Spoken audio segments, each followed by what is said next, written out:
When Emperor Tiberius withdrew from Rome to the island of Capri in the year 26 AD, the city whispered.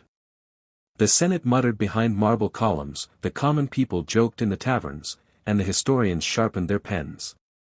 The emperor, once hailed as the cautious and disciplined successor of Augustus, was abandoning the capital of the empire. He left behind the Senate, the Forum, and the heart of Roman life.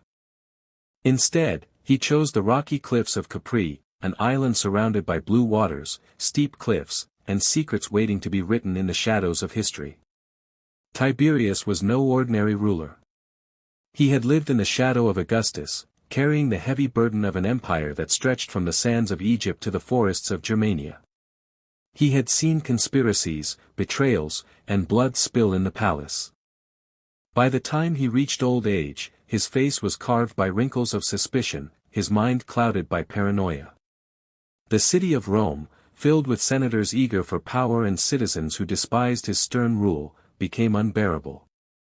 Capri was his escape. Or perhaps it was his prison by choice. The emperor's villa rose high on the cliffs, overlooking the sea. From its balconies, he could watch the horizon and imagine himself beyond the reach of politics. Yet what he created on Capri was not a retreat of peace. It became a stage for indulgence, a theater of pleasures and horrors that would stain his legacy for centuries. According to ancient writers, the emperor brought with him a court of entertainers, dancers, and youths, both boys and girls, many of them slaves purchased for their beauty. Rumors spread that Tiberius filled his nights with scenes that shocked even the Romans, a people not easily scandalized. He had grown weary of politics and turned instead to the darker appetites of the flesh. Whispers said that he demanded games of humiliation, where children were trained in indecent arts, where pleasure and cruelty became indistinguishable. Others claimed he imported rare animals to participate in his nightly spectacles. It was said that his villa's chambers echoed with laughter, screams, and the sound of flutes, not of triumph, but of corruption. But Capri was not entirely isolated. Merchants came by ship, soldiers stood guard on the cliffs, and rumors leaked across the waters to the mainland. Sailors returning from the island told stories of orgies so grotesque that even hardened legionaries grew pale. Tiberius, once feared for his discipline, was now mocked in taverns as Caprinius, the goat of Capri. Behind these stories lies a chilling truth. The emperor's hunger for control never left him. What he practiced in those villas was not merely indulgence, but domination. In every feast, in every whispered order, in every trembling victim brought before him, Tiberius reenacted the empire itself, absolute power crushing the powerless.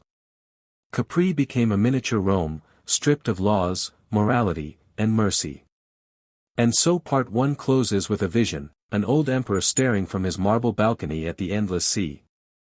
To the world, he was far away, withdrawn, perhaps forgotten.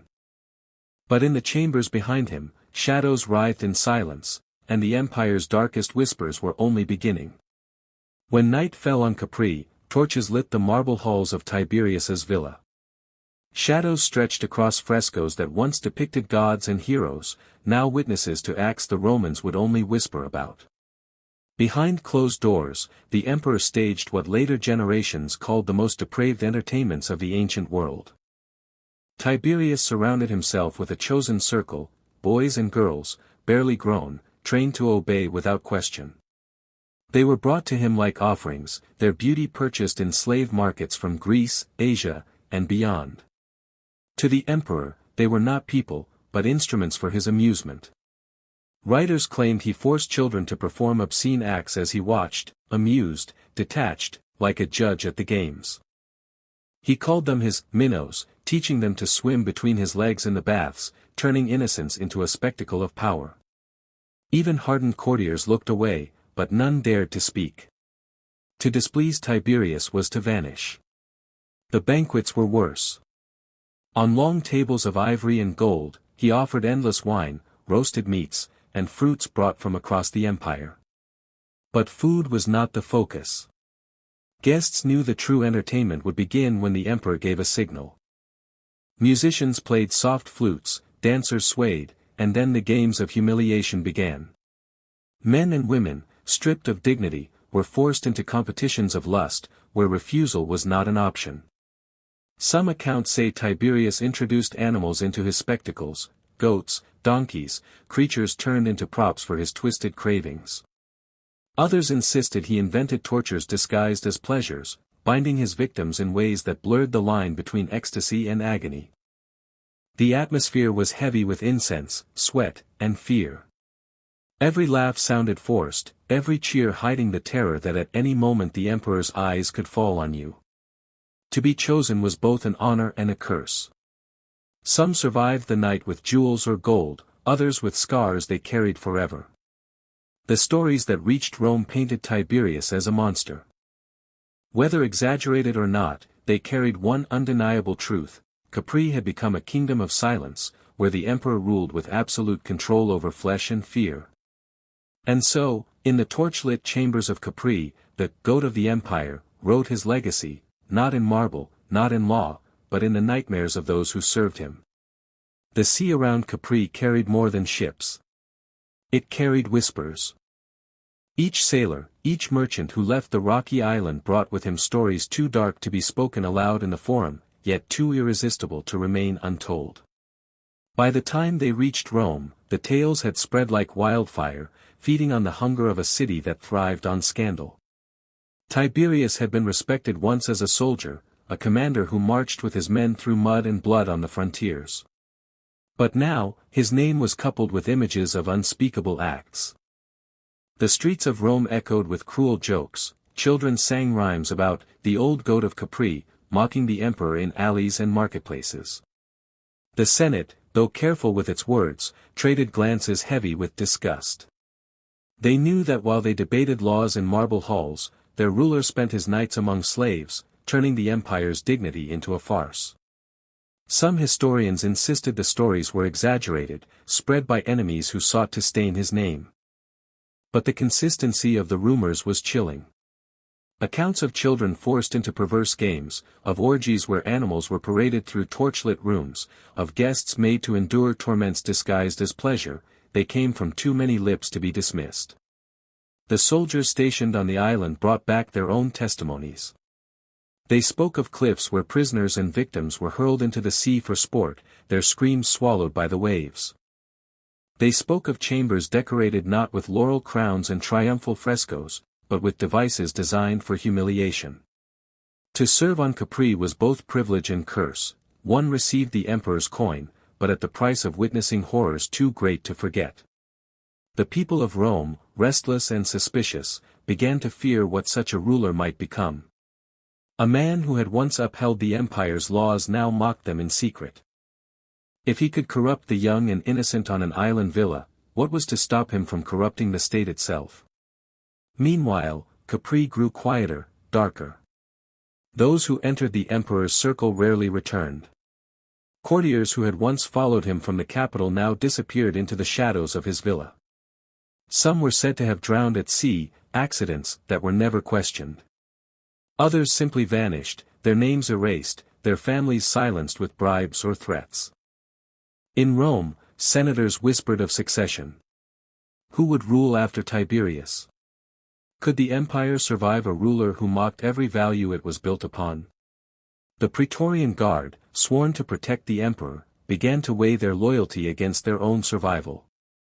And in the shadows of these questions rose one name, Sejanus, the ambitious commander of the guard, who used the emperor's absence to tighten his grip on power. Thus, while Tiberius indulged his darkness on Capri, Rome itself began to shift. Corruption bred corruption, and fear bred ambition. The empire's heart was rotting, not from foreign invasion, but from the sins of its own ruler. By the time the emperor's face was carved on new coins, few looked upon it with respect.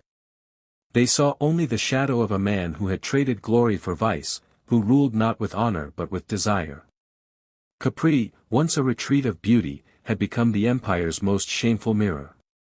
And still, the worst of the stories had not yet been told. The torches burned low, painting the marble walls of Villa Jovis in orange light. Beyond the balconies the sea shimmered in darkness, endless and indifferent, while inside the emperor held court. Each banquet followed a ritual, guests summoned from across the empire, slaves dressed in silks or nothing at all, musicians with trembling hands playing soft flutes as though they could mask the dread. The first act was always feasting. Tables of ivory bent under roasted boar, honey cakes, amphorae of wine carried from Greece, figs from Africa, oysters from the Bay of Naples. But no one came for food. Every guest knew the real spectacle began when Tiberius raised his hand. The music slowed. Slaves entered, boys and girls selected for beauty, their faces painted, their eyes lowered in fear. The emperor gave orders with a glance, and the games began. Some were told to crawl across the tables like animals, lapping at the food and wine while senators and courtiers laughed nervously. Others were paired and forced to perform before the crowd, acts that reduced them to shadows of their former selves. One night, witnesses claimed, Tiberius brought in goats and donkeys, not as sacrifices, but as participants. Whether truth or exaggeration, the rumor alone was enough to blacken his name for centuries. The Romans had tolerated blood in the arena, but what they heard of Capri was not spectacle, it was desecration. Every banquet carried terror. To refuse was impossible. To falter was dangerous. Some who resisted were seized by guards and dragged screaming to the cliffs, their bodies hurled into the sea. From the villa's balcony, guests would hear the echo of the waves swallowing their cries. Then the music resumed, and laughter returned, thin and broken. For Tiberius, it was power made flesh. He ruled not with laws or swords, but with humiliation. Each scream, each forced act, reminded all who watched that the emperor was untouchable, the master of Rome and of every life within reach. Yet even within this darkness, fear grew among his circle. Courtiers whispered in corners, their loyalty balanced against survival. Merchants who once boasted of their invitations began to beg for excuses to stay away. Soldiers on guard duty avoided eye contact, knowing too well that one unlucky glance could place them in the emperor's path. The stories that leaked to Rome became darker, more vivid. They were repeated in taverns, whispered in alleys, embroidered with every telling. Some said Tiberius coated his victims in honey and released swarms of insects upon them. Others claimed he tied prisoners together in grotesque shapes, forcing them to amuse him until exhaustion broke them. True or not, the legend of Capri had become more powerful than the man himself. Rome no longer saw Tiberius as a ruler of armies or builder of laws. They saw him as a beast cloaked in purple, feasting on fear. And as the moonlight bathed the island in silver, the old emperor reclined on his couch, watching the broken forms before him. To him, it was not madness. It was the truest form of rule, to bend others until there will no longer existed. Capri was his empire, and in its halls, no god, no law, no morality held sway, only the desires of one man. While Tiberius drowned himself in wine, flesh, and nightmares on Capri, Rome itself began to shift. Power, like blood, never remains still. In the absence of the emperor, one man rose from the shadows, Lucius Aelius Sejanus, commander of the Praetorian Guard. Sejanus was everything Tiberius was not, young, ambitious, and willing to walk through fire for power. He had served the emperor faithfully, gaining his trust over years of cautious service. By the time Tiberius retreated to Capri, Sejanus had become his eyes, his voice, his hand in Rome. What began as service soon became domination. The Senate, already uneasy with the emperor's absence, turned to Sejanus for approval. Petitions once carried to the Palatine Hill now went through the Praetorian barracks. Senators bowed lower before him than they ever had before the emperor. Fear of Capri was one thing, fear of Sejanus, who controlled the guard, was another. And Sejanus thrived on fear. He moved carefully, cutting down rivals one by one. Accusations of treason filled the city. Noblemen vanished overnight. Families who had once dined with Augustus now found their sons accused, their estates seized, their names erased from public memory. Every condemnation was signed with the authority of Tiberius, though the emperor never left his villa, rarely even reading the reports sent to him. Capri gave him freedom from politics, but it also chained Rome to Sejanus's ambition.